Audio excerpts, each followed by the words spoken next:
네, 안녕하십니까. 중앙대학교 병원에서 간 파트를 맡고 있는 소화기내과 조영윤입니다. 오늘은 전반부에서는 알코올 지방간, 이제 후반부에서는 비알코올 지방간을 이제 다룰 겁니다.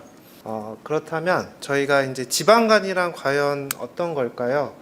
지방간은 이제 간 내에서 조직 검사를 예를 들어서 해봤을 때 이 지방 방울들이 이제 그 간 안에 생기는데 그게 5% 이상 지방이 끼면 그걸 저희가 지방간이라고 합니다. 그래서 실제로 뭐 저희도 별로 볼 일은 없는데 수술장에서 이제 배를 열어서 간을 보면 이 정상간이 이렇게 왼쪽처럼 이렇게 빨갛게 생겼다면 지방간이 생기면 간이 이렇게 노랗게 좀 변하고요. 지방간이 생기면 그 없던 그 지방 방울들이 간 안에 들어차기 때문에 이 사진은 별로 좋은 사진이 아닌데 간이 약간 이렇게 붓습니다. 저희가 근데 사실 아까도 말씀드렸지만 저도 직접 볼 일은 없거든요. 그래서 저희가 지방간을 어떻게 보냐면 보통 이제 초음파로 보는 경우가 제일 많은데 이제 초음파 보면 이게 이제 옆구리에서 이제 초음파를 갖다 대고 이제 보는 건데요. 이 아래쪽에 있는 게 신장이거든요. 신장. 그래서 신장보다 그 위에 있는 그 이렇게 삼각형으로 되어 있는 간이 좀 더 하얗거든요. 그래서 이게 하얗면 약간 지방이 낀 겁니다. 그 외에도 저희가 이제 지방간이 경증인지 중등도인지 아니면 심한지를 이제 감별하기 위해서 여러 가지 다른 검사들을 하는데요. 뭐 그런 것까지는 모르셔도 될 것 같고요. 그래서 아까 말씀드린 것처럼 저희가 조직을 이렇게 떼서 보면 이 왼쪽이 정상간입니다. 이게 저희가 저기 보이는 것들이 다 간 세포고요. 저 하얀 선들이 그 간 내를 통과하는 모세혈관 같은 것들인데 지방간이 되면 저렇게 이렇게 하얀 방울들이 막 들어차게 됩니다. 저게 이제 지방 덩어리들입니다. 전 세계적으로 조사를 해보면 지방간은 전 세계 인구의 대충 30%에서 가지고 있습니다. 일본이 기이하게 적고요. 일본은 한 20% 초반에서 20% 중반 정도로 나오고 저희가 약간 아랍 쪽에서는 훨씬 더 높은 데도 있고요. 근데 대충 전 세계에서 30%가 있고요. 우리나라가 10%로 굉장히 낮은 유병률을 보이다가 최근에는 점점 올라가고 있어서 이제 우리나라도 대충 30% 정도 차지하고 있습니다. 그렇다면 지방간은 왜 생길까요? 지방간은 술 때문에 생기는 알코올 지방간이랑 그 술이 아닌 원인으로 생기는 이제 비알코올 지방간이 있습니다. 그래서 그러면 이제 지방간이 생기면 어떤 증상이 있는지를 이제 보통 궁금해 하시는데 보통 증상이 없습니다. 여러분들이 알고 계시는 것처럼 간은 침묵의 장기라서 그 아래 이렇게 나오는 것처럼 황달이나 복수가 생기면 이제 이미 좀 늦은 경우가 많습니다. 근데 지방간이 있을 때는 아까 말씀드린 것처럼 간에 지방 방울들이 좀 들어차면서 간이 이렇게 약간 붓거든요. 근데 간에는 왜 침묵의 장기라고 하냐면 간 안쪽에는 신경세포가 없습니다. 그래가지고 그 간에서 통증을 느끼는 거는 간의 이렇게 표면에서 이제 통증을 느끼게 되는데 뭔가 표면을 이렇게 벌려야 이제 통증이 느껴지는데요. 이 지방간이 생겨서 간이 부으면 간이 이렇게 오른쪽 갈비뼈 밑에 이렇게 숨어 있는데 이게 붓다 보니까 다 그런 건 아닌데요. 이제 어떤 분들은 이게 부으면서 이렇게 약간 뻐근하다 이렇게 느끼시는 분들이 있습니다. 그리고 이제 피곤하다고 이제 느끼시는 경우들도 많은데요. 근데 문제는 현대인들은 다 피곤해가지고 이제 사실은 간 질환이 아닌 사람들이 훨씬 더 많이 피곤하다고 하는 경우가 많거든요. 그래서 이제 피곤해서 그러니까 간이 안 좋으면 피곤하기는 한데요. 이제 피곤하다 그래서 간 검사를 해보면 이제 멀쩡한 경우가 너무 많은 거죠. 그래서 피곤한 거 가지고는 저희가 이렇게 간 질환을 이제 찾거나 그러기는 조금 어려울 수 있습니다. 근데 전 세계 아까 성인의 30%가 가지고 있다는 거는 사실은 큰 병이 아니라는 거거든요. 전 세계 성인 30%가 가지고 있다는 거는. 그래서 그냥 내버려 두면 안 되냐 이렇게 생각할 수도 있는데 저희가 그 실제로도 대부분의 지방간은 그냥 좀 내버려둬도 됩니다. 그건 뒤에서 다시 말씀드릴 건데요. 근데 일부 지방간은 간에 염증을 유발시키고, 그 염증을 유발시키는 곳에는 경화가 생기고, 경화가 된 곳에는 암이 생길 수가 있습니다. 그래가지고 우리가 이제 알코올 지방간은 무조건 다 금주를 해야 되는 건데, 이제 뒤에 나오는 비알코올 지방간은 저희가 내버려두면 안 되는 그런 환자를 찾는 게 좀 되게 중요합니다. 그건 뒤에서 다시 말씀을 드릴 거고요. 자, 이제 좀 무서운 사진들인데요. 이 간경화가 생기면 간경화가 생긴다고 다 돌아가시는 건 아니기는 한데, 이제 간경화가 생기면 이제 여러 가지 문제가 생깁니다. 우선은 그 오른쪽 위에서 보이시는 것처럼 간경화가 생기면 간이 원래는 매끈하거든요. 저희가 이렇게 소 간을 저희가 음식점에서 보잖아요. 그러면 되게 탱탱하고 약간 야들야들하고 이렇고, 실제로 사람 간도 야들야들해야 되는데 경화가 되면 간이 딱딱해집니다. 그래서 이걸 경화라고 하는 겁니다. 공식 용어는 간경변증인데 저희가 보통 간경화라고 다들 알고 있기 때문에 이 두 가지 용어 섞어 쓰기로 했거든요. 그래서 경화라는 말에서처럼 간이 딱딱해지고, 이렇게 표면이 저희가 보면 이렇게 울퉁불퉁해지고요. 어떤 분들은 이게 간이 부으면서 딱딱해지는 사람도 있고, 어떤 분들은 간이 쪼그라들면서 이게 딱딱해지는 경우도 있는데, 일반적으로는 쪼그라들면서 딱딱해지는 게 조금 더 많이 진행이 돼 있다라고 생각을 합니다. 또 위의 사진은 그냥 그 구글에서 검색한 사진들인데요. 오른쪽 위에 보이는 사진은 이제 황달을 저희가 찾기 위한 방법인데요. 저희가 얼굴이 노래지는 거는 당근만 많이 먹어도 좀 노래집니다. 그리고 일을 많이 해서 햇볕을 많이 쬐면 이게 까매지는데 그것도 노랗다라고 생각할 수도 있거든요. 그래서 그거는 별로 이렇게 객관적인 그런 증거가 아니고, 보통 황달이 생기면 저 흰 자위가 노래집니다. 그래서 저희가 눈에 흰 자위가 노래지면 그거는 황달이 있을 가능성이 많고, 황달이 있다는 거는 그거는 좀 심각한 거기 때문에 꼭 혈액 검사를 해보셔야 되겠습니다. 이 아래쪽 사진은 이제 정맥류라고 하는 게 있는데요. 간이 경화가 되면 간으로 들어가는 문맥이라는 혈관이 있는데, 그 문맥은 장에 있는 모든 피가 다 그 문맥을 통해서 간으로 들어갑니다. 근데 이제 간이 딱딱해지니까 하수구가 막히는 것처럼 문맥에 압력이 올라가고, 그 압력이 올라가는 거를 어디론가 우회하기 위해서 이상한 혈관들이 막 생기거든요. 그 중에 하나가 정맥류인데, 정맥류가 터지면 저기 오른쪽 맨 아래 사진에서 보는 것처럼 저렇게 혈관이 풍선처럼 이렇게 퐁 터집니다. 그래가지고 피가 수도꼭지처럼 이렇게 줄줄줄줄 새가지고 내시경으로 들어가서 저 내시경이 저 앞에 고무줄이 장착이 돼 있는 건데, 저 정맥류를 콱 잡으려고 들어가는 거거든요. 그래서 이제 시술이 필요할 수가 있게 되겠습니다. 오른쪽 사진은 복수가 찬 사진인데요. 이제 복수가 차면 일반적으로 살쪄서 배가 나오는 거랑은 좀 다른 게, 이게 약간 서양 배처럼 이렇게 배 모양이 변하고 출렁거리고, 그리고 배가 이렇게 팽팽해집니다. 그리고 이렇게 핏줄이 저 배에 이렇게 굉장히 많이 보이거든요. 그래서 복수가 차면 일반적으로 이제 간 경화가 생긴 다음에 이제 한참 지난 다음에 보통 복수가 차는데, 복수가 차면 이렇게 배가 튀어나오고, 그 배가 나오니까 이게 적응이 되면 그냥 밥을 잘 먹을 수도 있는데, 적응이 안 되면 밥을 잘 못 먹습니다. 그리고 다리가 이제 같이 붓고, 이제 그거를 통해서 일반적으로 살찌는 거랑은 조금 구별을 할 수가 있고요. 그런 다음에 이제 간 경화의 그 다음 단계는 이제 간암이라서 간암이 생길 수 있습니다.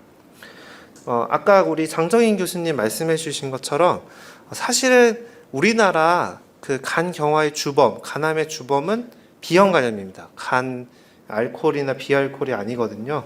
그래서 비형 간염이 좋은 약이 나오면서 간 경화의 우리 질병 부담, 국내 질병 부담은 감소하고 있습니다. 왜냐하면 좋은 약이 나왔으니까.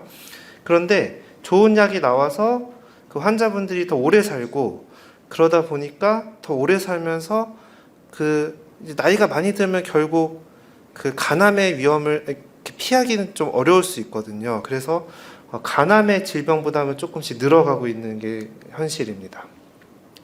이 간 질환은 무서운 게 이제 나이가 들면 보통 이제 가장 중요한 사망 원인이 암이나 심장 질환이 되는데 간 질환은 지금 보시면 30대에서 60대 사이에 뭐 아주 높은 순위는 아니지만 3위에서 5위를 차지하거든요. 그래서 한참 그 일을 해야 되는, 그리고 또 간경 환자가 요새는 여자분들도 꽤 많은데 그래도 아직은 남자가 좀 더 많거든요. 이제 활동적으로 일을 해야 되는 그 나이 때 이제 사망하고 이제 병원을 계속 입원하고 이러기 때문에 그 가정에 또 이중적인 부담을 주게 됩니다.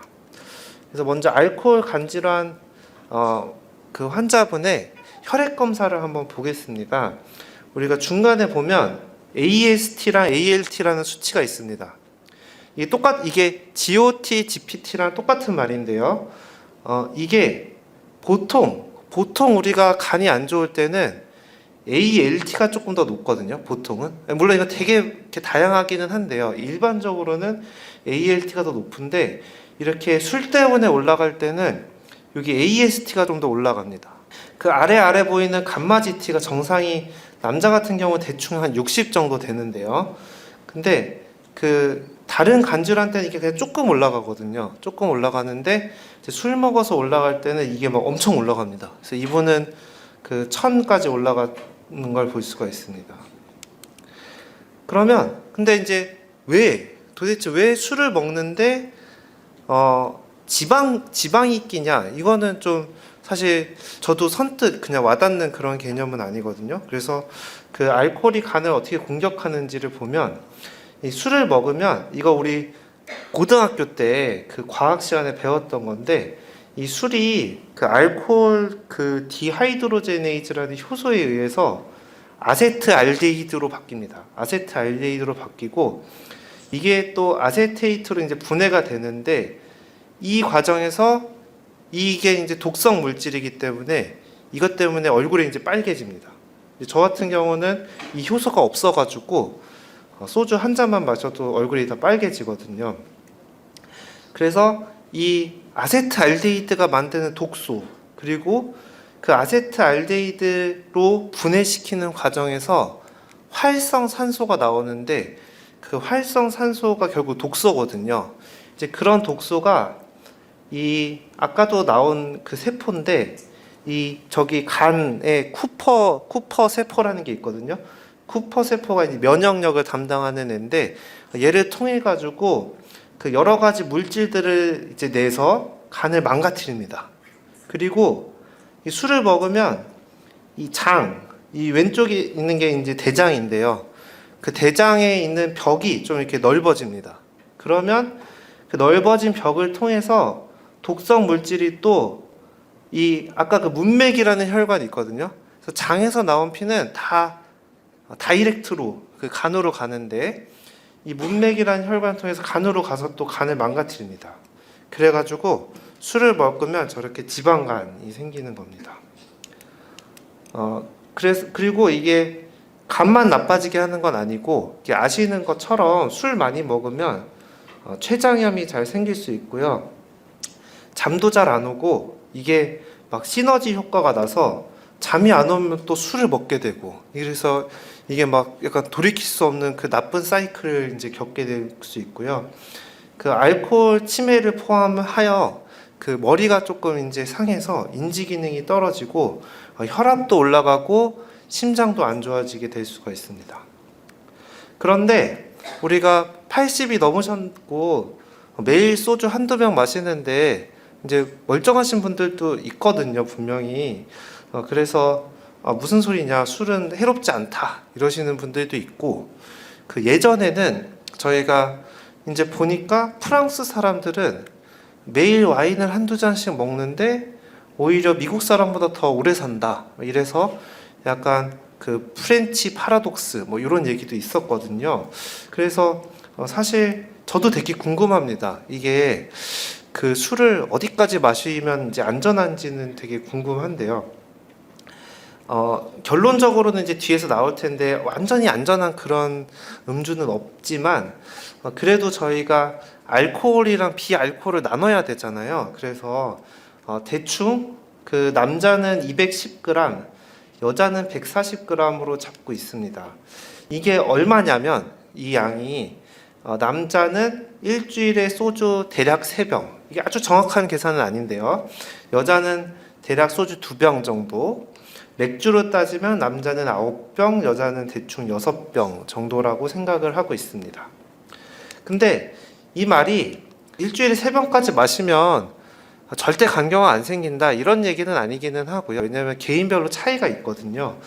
그런데 그래도 그냥 전체 그 인구를 봤을 때 그리고 이제 대규모로 이제 그런 데이터를 봤을 때 그래도 요 정도 선은 조금 안전하지 않을까라고 제시를 한 이 선이 있습니다. 저희가 그거는 이제 그 알코올성인지 비알코올성인지를 나누는 기준이고요. 저희 과도한 음주는 그 매일 소주 1병 먹는 겁니다. 매일 소주 1병 또는 맥주 2000cc 이렇게 먹으면 거의 90% 이상은 알코올 지방간이 생깁니다. 거의 다 생긴다고 보시면 돼요. 근데 여기까지는 괜찮아요. 알코올 지방간까지만 생기면 괜찮아서 이 상태에서 한 달에서 한 달 반만 술을 끊으면 그냥 다 완전 좋아집니다. 완전 좋아지는데 여기서 이렇게 알코올 지방간 상태에서 한 30% 정도는 이게 염증이 생깁니다. 아까도 말했지만 그냥 지방만 끼는 거는 간경화 간암을 안 만드는데 염증이 끼면 그때부터는 간경화 간암이 생길 수 있거든요. 그래서 알코올 간염까지 가면 그 다음부터는 평생 한 70%에서는 간경화로 진행하고 연간 한 10에서 20%는 간경화로 진행할 수가 있습니다. 그러면 아까 제가 말씀드린 것처럼 이게 절대 안전한 음주량은 없는 게 저희가 안 먹는 사람 하루 남자는 2잔, 여자는 1잔 먹는 사람 비교해 보면 안 먹는 사람보다 먹는 사람 되게 조금 먹는 건데 사실 이 더 암이 1.3배 많이 생기고요. 이 술을 저게 10g이 대충 한 잔이니까 한 잔 먹는 사람, 2잔 먹는 사람, 3잔 먹는 사람, 4잔 먹는 사람, 5잔 먹는 사람 그거보다 좀 더 많겠다. 하여튼 술을 이렇게 먹는 양에 비교해서 그 간암이 생기는 위험을 이제 표로 봤을 때 이렇게 아래로 내려갈수록 숫자가 올라가거든요. 그러니까 그 술을 많이 먹으면 먹을수록 이제 간암이 더 많이 생겨서 절대 안전한 양은 없기는 하다. 그렇지만 이제 대충 봤을 때는 남자는 소주 3병, 여자는 2병 이내로 드시면 그래도 조금 안전하다고 할 수 있겠습니다.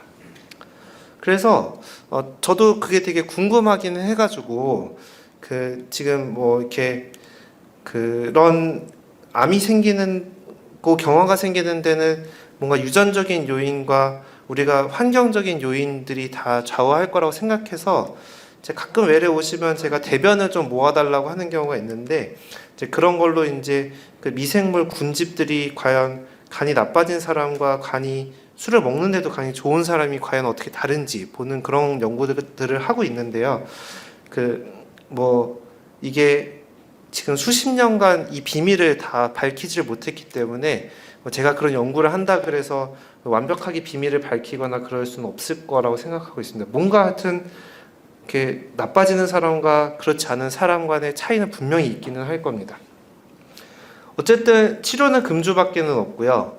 이게 여기 계신 분들 중에 이걸 막 강조할 필요는 없을 것 같은데 금주가 되게 어렵습니다. 금주가 진짜 되게 어려워서 지금 당장 이렇게 복수 차고 막 황달 생기고 이런 상황에서도 금주를 못 하시는 분들도 있습니다. 그래서 그런 경우에는 정신과 진료를 보고 알코올 전문 병원에 입원하고 이런 금주 동맹 같은 것을 해보는 것도 도움이 될 수가 있겠습니다.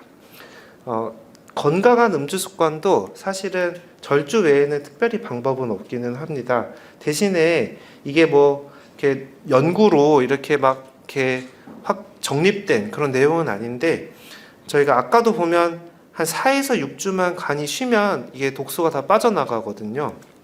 그래서 간을 계속 괴롭히면 안 되고 이렇게 한 번 먹으면 좀 한 2, 3일에 한 번씩은 좀 쉬게 해가지고 그 간이 좀 회복할 틈을 좀 줘야 되고요. 물을 많이 마시고 그리고 영양 섭취를 충분히 해서 간의 회복을 돕는 게 도움이 되겠습니다. 두 번째 파트에서는 그 비알코올 지방간을 할 건데요. 비알코올 지방간 환자는 아까랑은 조금 다르게 이렇게 GOT, GPT, 이 AST, ALT 중에서 ALT가 조금 더 높은 경우가 많고요. 그리고 감마-GT가 아까는 엄청 높았었잖아요. 그 알코올 간질환은. 근데 비알코올 간질환은 이게 조금 높고 이게 성인병이기 때문에 당뇨 고지혈증이 같이 있는 경우가 많거든요. 그래서 당도 조금 높고 그 지방도 조금 높고 이제 이런 패턴을 보이게 됩니다. 그래서 아까랑은 좀 양상이 많이 다르고요. 이게 이제 우리가 흔히 말하는 지방간이고 이 알코올과 비알코올의 기준을 나누는 게 아까 제가 말씀드린 남자는 일주일에 소주 3병, 여자는 2병 이제 이게 되고요. 이게 가장 흔한 사실 질환이라서 간 질환이라서 일반 인구 중에 대략 30%는 지방간을 가지고 있습니다. 왜 생기는지는 사실은 모든 그런 이제 성인병들이 그렇지만 우리가 당뇨가 왜 생기고 혈압이 왜 생기는지 정확하게 말할 수 있는 사람은 없거든요. 왜냐하면 이게 유전병이 아닙니다. 유전자에 다 코딩된 그런 병이 아닌데 그래서 어떤 유전적인 그런 인자와 우리가 환경적인 인자, 생활 습관 이런 것들이 다 같이 이제 어울려져서 이제 병을 만드는 겁니다. 이 비알코올 지방간은 이 엄청나게 큰 시장이라서 약도 엄청나게 많이 개발하고 있고 연구비도 되게 많이 들어오고 있거든요. 그래서 요거는 전 세계에서 수만 명을 대상으로 유전자 검사를 해봤어요. 요새 하고 있는 그런 NGS라는 되게 유전자를 막 분석하는 그런 그 연구들이 있거든요. 그래서 이렇게 몇몇 유전자를 찾았습니다. 이 비알코올 지방간을 잘 일으키는 유전자를 찾았는데 이제 그게 그렇다고 이게 유전병이라는 뜻은 아닌 겁니다. 그러니까 유전적인 소인이 일부 있다. 이제 이런 뜻이고 당연히 우리가 쉽게 생각할 수 있는 것처럼 비만이 있거나 당뇨병이 있거나 고지혈증, 대사증후군 얘네가 다 이 지방간 친구인 병들이고요. 조금 먼 친구인 병들은 저희 갑상선 저하증, 그다음에 뭐 수면 무호흡증 이런 것들이 이제 먼 친구이게 됩니다.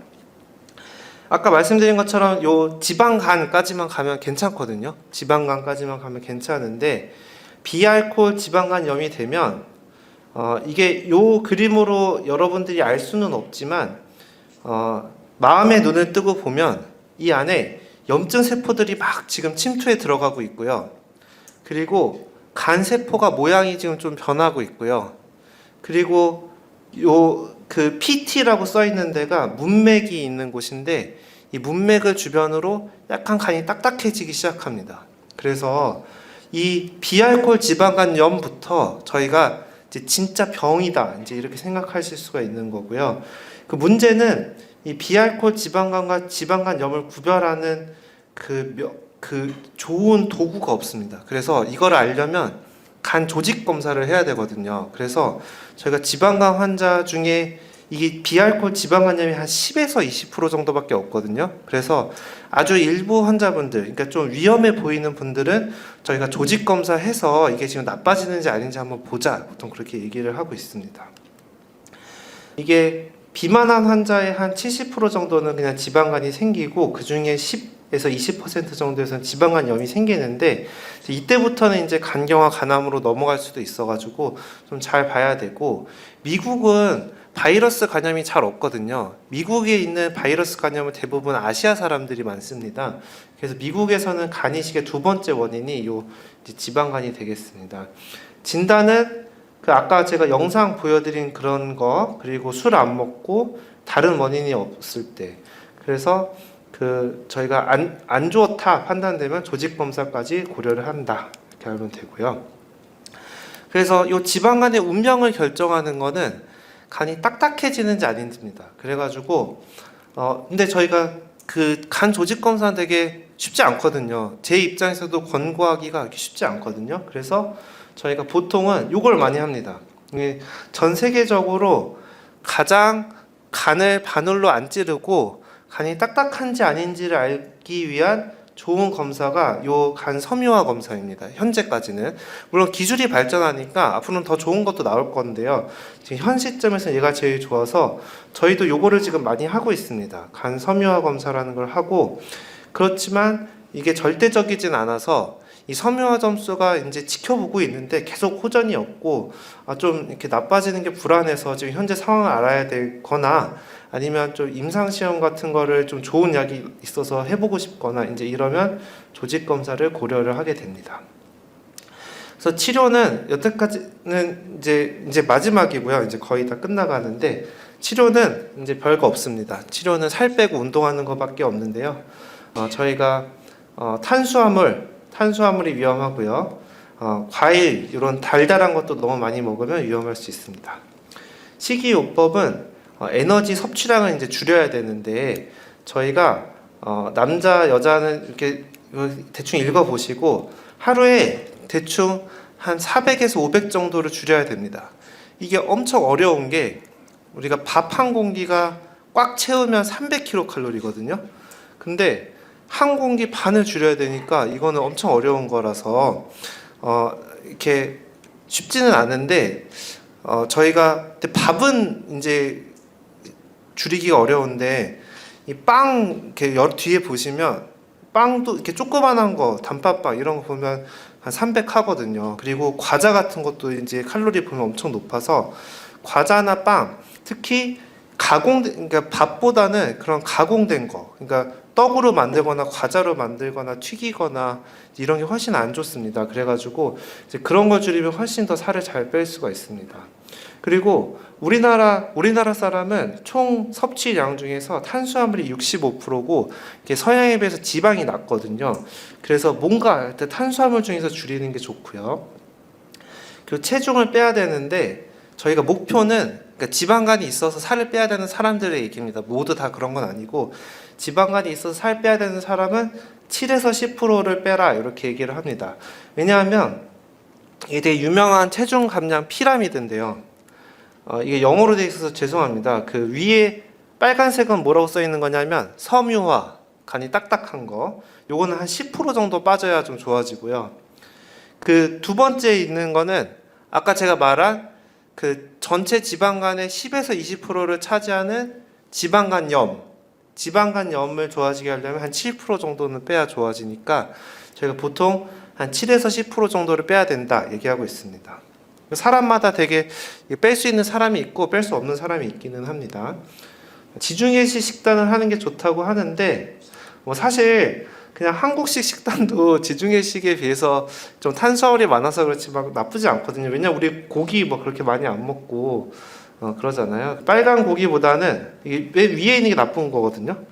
빨간 고기, 달달한 거 그런 것보다는 좀 생선이나 하얀 고기가 더 좋다.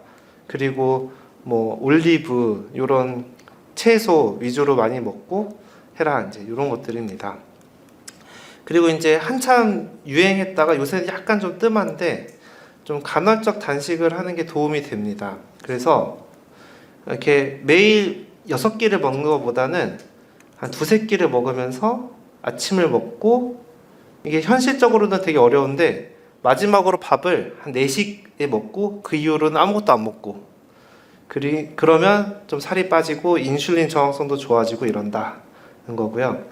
그 아침을 먹는 게 좋다고 합니다. 아침을 먹는 게 좋은 게 이 빨간색이 아침을 걸은 거거든요. 빨간색이 아침을 걸렀더니 콜레스테롤, 체중, 지방량, 당뇨 이런 것들이 나빠지고 아침을 먹는 게 더 좋고 점심을 먹는 거랑 점심을 거르는 거는 이렇게 파란색인데 중립적입니다. 이게 좋거나 나쁘지가 않습니다.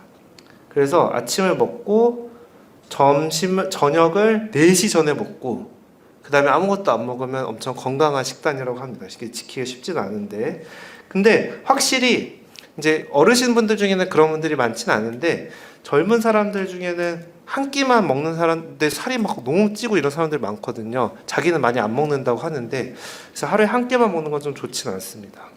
이게 근육량이 줄면 지방간이 나빠지거든요. 그래서 운동 열심히 하셔야 되고요.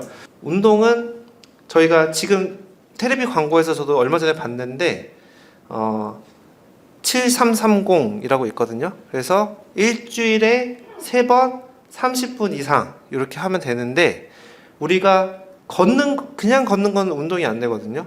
그래서 중등도 이상으로는 해야 됩니다. 그래서 중등도 이상으로 하려면 요 정의는 저 심박수를 계산해서 하는 건데요. 심박계 차고. 그러기는 어려우니까 땀이 좀 흠뻑 날 정도로 조금 속보를 빠르게 걸으시는 게 좋겠습니다. 걷기를 좋아하시면. 저희가 요 그래프를 보면 이 파란색은 운동 안 한 거고요. 이 초록색이 운동을 중등도로 한 거고, 이 오렌지색이 운동을 고강도로 한 거거든요.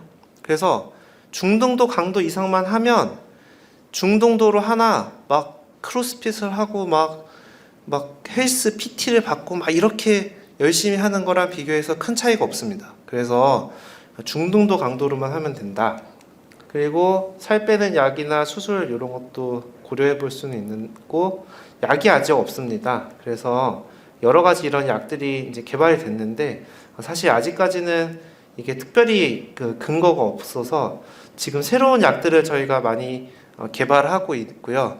지금 현재로서는 이 GLP-1 유사체가 좀 유망하지 않나라고 저희가 생각하고 있는데, 아직은 출시가 안 돼가지고 언젠가는 소개시켜드릴 날이 올 것 같습니다. 왜냐하면 비형 간염도 급격하게 좋아진 거는 약이 나와서 그런 거거든요. 저희가 또 의사가 약이 없으면 사실 좀 이렇게 환자분들한테 해드릴 말이 좀 적어서 기대하고 있습니다. 경청해 주셔서 감사합니다.